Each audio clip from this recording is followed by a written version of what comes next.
Hi again, everybody, and welcome to another edition of First Person, sponsored by the Precision Strip Company in Minster, Ohio. We always say a great place to either start or finish a career. If this doesn't go well, you may want to give them a call. Keep that in mind. And of course, a great steward of everything good for the people, good people of Minster and New Bremen, Ohio, there in Auglaize County. Sponsors of First Person here on Press Pros Magazine for 3 years. We couldn't do it without them, nor do we want to. Our guest this week is the athletic director and the tournament director here for high school basketball the next 2 weeks or so at Butler High School. Jordan Shumaker, thank you for taking the time. We've got questions for you. All right, hopefully I've got answers. Well, I think you probably do. We probably do. I was in Covington last night and somebody said, why do they have the tournaments where they have them? Because it makes sense to me in this kind of weather, people are having to drive farther than they need to. Why can't the tournament be in the higher seeds home gym?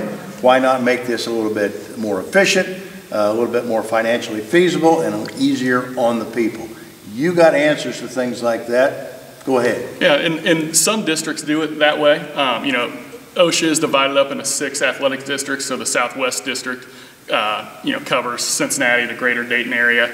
So they choose to do neutral sites. The advantage with neutral sites is they can ensure that the events are well run with experienced tournament directors and make sure that they're at good venues, good playing surfaces, good gyms, things like that. The advantage to the higher seed hosting is, like you talked about, it might be better financially. It can save for some travel, but the Southwest District chooses to do neutral site, and I think there's good arguments on both sides, which is why you don't see every district do it the same, but the Ohio High School Athletic Association has allowed each of those 6 athletic boards to choose how they do that for sectionals, and that's what the Southwest District does. I think it's maybe the worst kept secret in high school sports that the tournament will not be at Ohio State University this year for either COVID reasons, financial reasons. I think it's a well-known fact that the OHSAA has come out and said we need to do this in a more financially feasible package or way.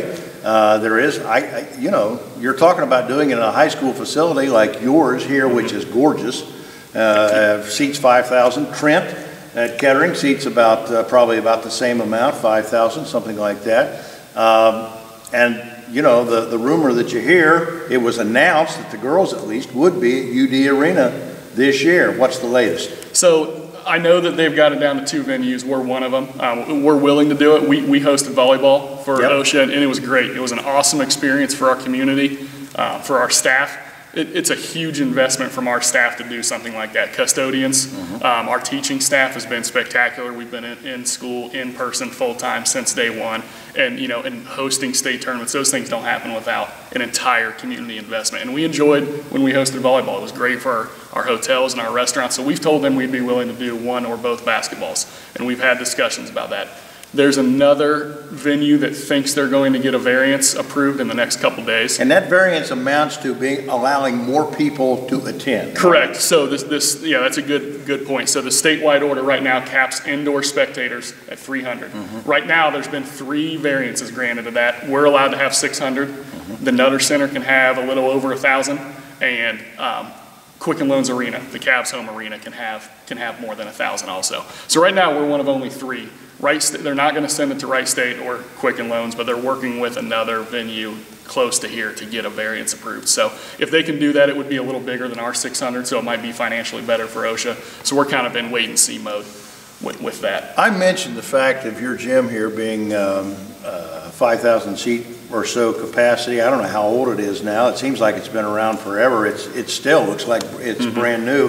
We're talking about the Student Activity Center, but you've had a great tradition of tournament basketball here, and I think that would probably lend itself to have some meaning as to where you have a place, where you have the tournament, especially if people have supported it in the past. Yeah, and it is, and that's probably a lot that has to do with why we were able to host state volleyball. This is only my 5th year here, and I didn't go here, but the tournaments are easy for me because all of our staff is still here. So through athletic director changes, superintendent director changes, principal changes, our game staff has stayed a lot the same. We've got people taking tickets that have taken tickets here since it opened in 1986, which was the year I was born.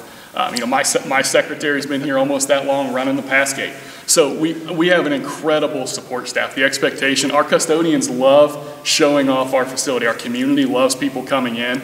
So it's a great thing. You know, and from a tourism standpoint, there's probably not anything else in Vandalia that drives more people here than the SAC. So it's big for our school, for our athletic department. We do make money hosting. You know, we've got 41 games in the next 26 days here. So, but it also takes a massive commitment from our district. Yeah, so it takes a lot of people to pull it off. Yeah, I'm sure it does. Jordan Shumaker, the athletic director of Butler High School, is our guest this week on First Person. I want to ask you another question too, because you're right. As an athletic director, this is right down your alley. We posted a column on Monday where I wrote and said, if you don't win a requisite number of games in boys and girls basketball, maybe you should not be involved with the state tournament. And the reason being, there are so many blowouts. I actually saw a game a few years ago. It was 86-6 or 86-8. Saw one last week that was 74-7 in the Shelby County League. Those types of situations where you have to look at it and question, what's the team on the short end of that score getting out of this? We do it for football. Why can't we do it for basketball, and your feelings about that as an AD? Yeah, so I mean, I think first off, the reason we do it for football is just from a time standpoint. The limit of only one game a week in football makes it impossible for everyone to get in.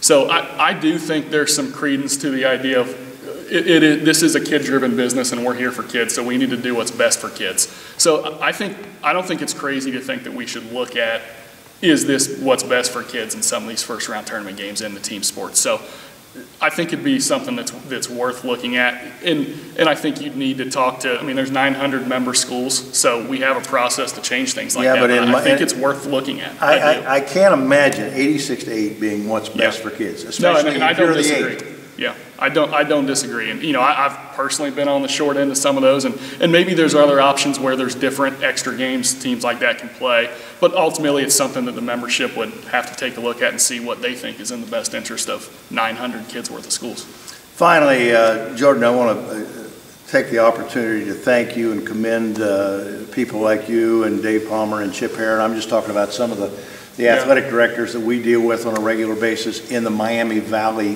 League.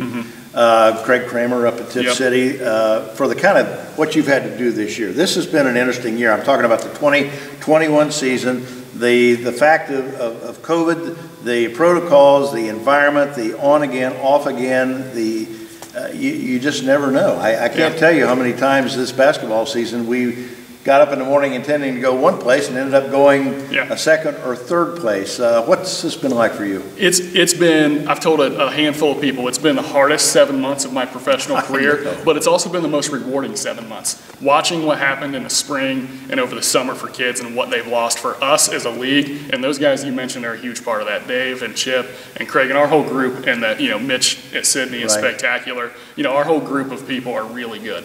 So we help each other solve problems, and we've found a way to make it work. Almost all of us have played nearly full seasons in every sport, and that's way bigger than one school. That takes a 10-school commitment from ADs, coaches, boards of education, superintendents, all of that. But so it's been the most challenging 7 months ever professionally, but it has been the most rewarding. Seeing kids get to play after what we went through for 5 months is awesome. So it's been well worth it. And it takes quite a commitment from your community. It does. And again, patience. It involves custodians, maintenance people. You know, we've got seats zip tied to make sure we meet the spectator sports order. It's been a massive undertaking for custodial and maintenance just at school. Our teaching staff has showed up every day. We've been in school in person every day since day one, face to face here at Butler. And that takes community, board of education, teachers, coaches, everybody. Everybody. Some of the things you didn't know about what it takes to run a tournament venue, and some of the things you didn't know about what goes on behind the athletic director. Jordan Shumaker, thanks for your time. Thanks. Great to spend this time with you. Always great to come to Butler High School. This place still reeks, by the way. And that's a good reek of Ray Zawatsky Sr. I cannot come here without thinking about Ray Zawatsky. And Ray's still around. He's been really good to me. He's helped with basketball interviews when we hired a basketball coach 2 years ago, and we enjoy seeing him. And his plaque's still on the wall. And I don't want to leave out Steve Pelfrey, too. Nope. Pelfrey's still around as well. Pel's the best. That wraps up this edition of First Person, again with Jordan Shumaker here from Vandalia Butler High School, and sponsored as always by the Precision Strip Company in Minster, Ohio. A great place to work, whether you're starting or finishing a career. Give them a call. Check them out online. For our guests this week and the Precision Strip, we thank you as always for your support of what we do each and every week on PressProsMagazine.com. We'll be back again soon with another edition of First Person.